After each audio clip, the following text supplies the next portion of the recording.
Always fun to get new blood on the Sports Buffet podcast. I made my way up. Well, I didn't make my way up. Telephones help out with that. To talk to Josh Kirby. He's up in the northernish area of Virginia, and he is the I don't want to say, I don't know what to say, the handler of Kirby on Sports on Twitter and Josh Kirby on Sports on Facebook. Am I close?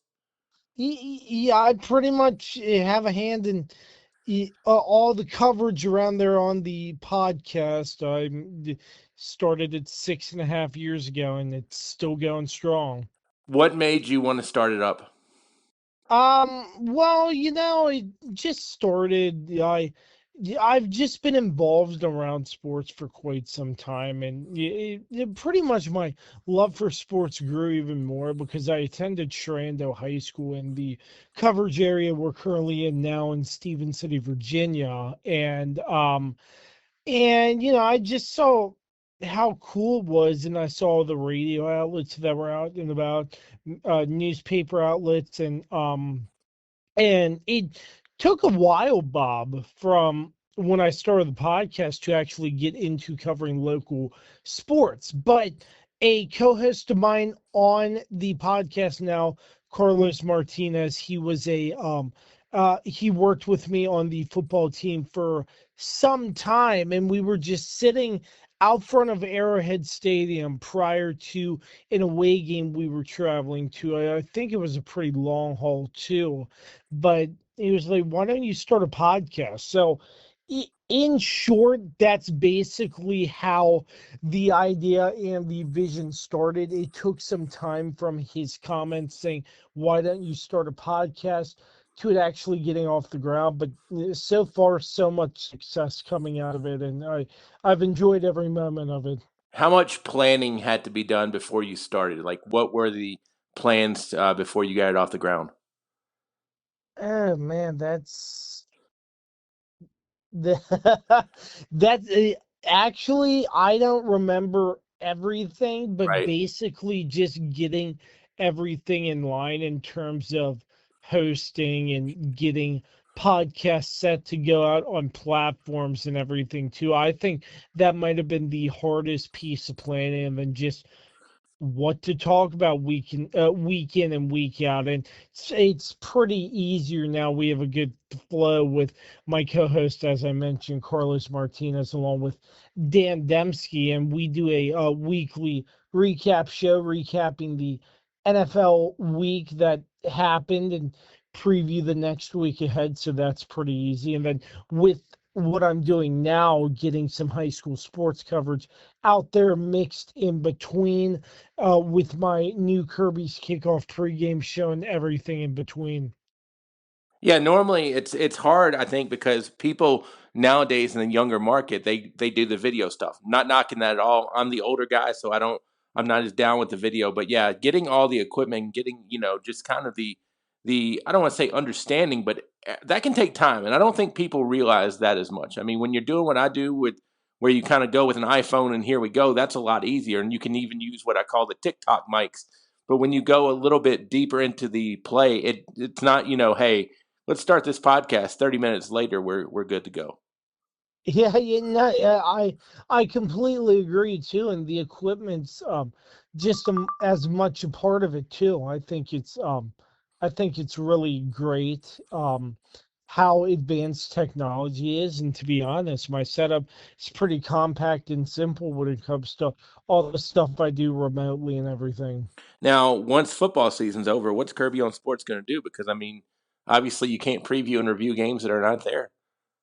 Yeah, I mean more, yeah, high school basketball Right. coverage and other stuff, and maybe talk about NBA and yeah, I don't know. It's always a slower time after football season, but it keeps us busy. But I still trek along and do a lot of high school sports and keep that coverage going throughout the winter and spring. Yeah, one material is always going to find you because somebody's always going to say something in the sports world or do something to where you guys will have something to talk about. In high school sports, I don't think it matters wherever you are. That is an untapped market, and there can never be enough coverage for high school sports that I'm sure you figure out.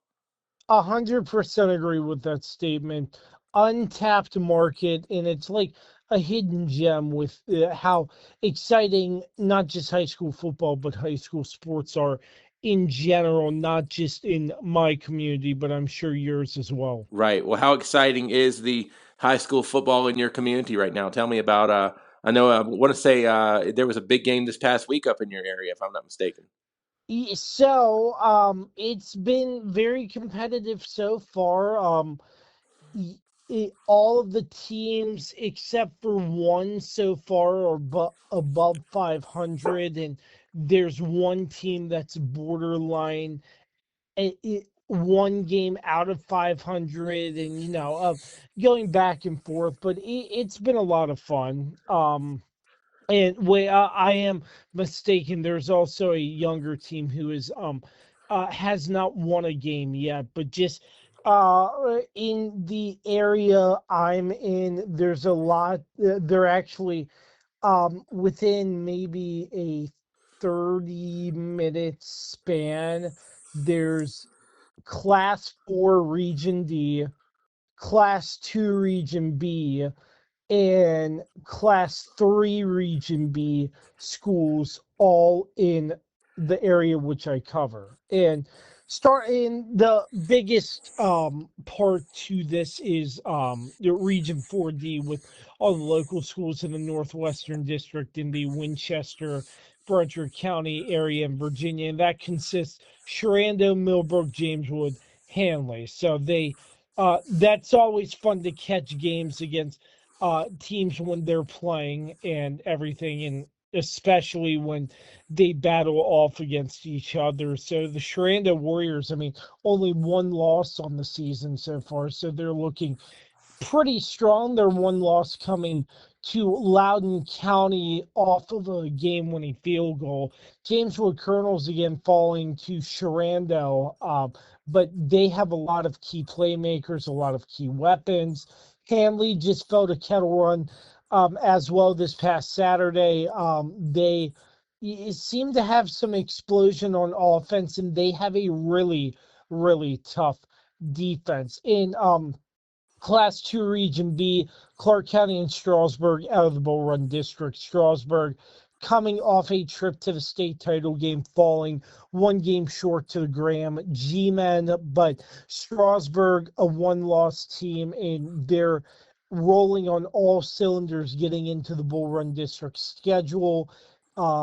As we are approaching the end of high school football season, and they're looking very strong with what they do offensively and defensively. Clark County, another Bull Run District team, just they have a very young team. Yep. They've had a lot of success. This is their first time in, I want to say, a handful of years that they will have their first losing season. And that's not because of a lack of effort or anything like that, Bob. They just have a very young group of kids because they had like almost the entire team graduate out last year. So that's tough to see, but their coaching staff is working hard to get their kids experience, and their kids are not um, giving up, and they're still fighting hard for this coaching staff no matter the result. So in the long term, I think that's going to be huge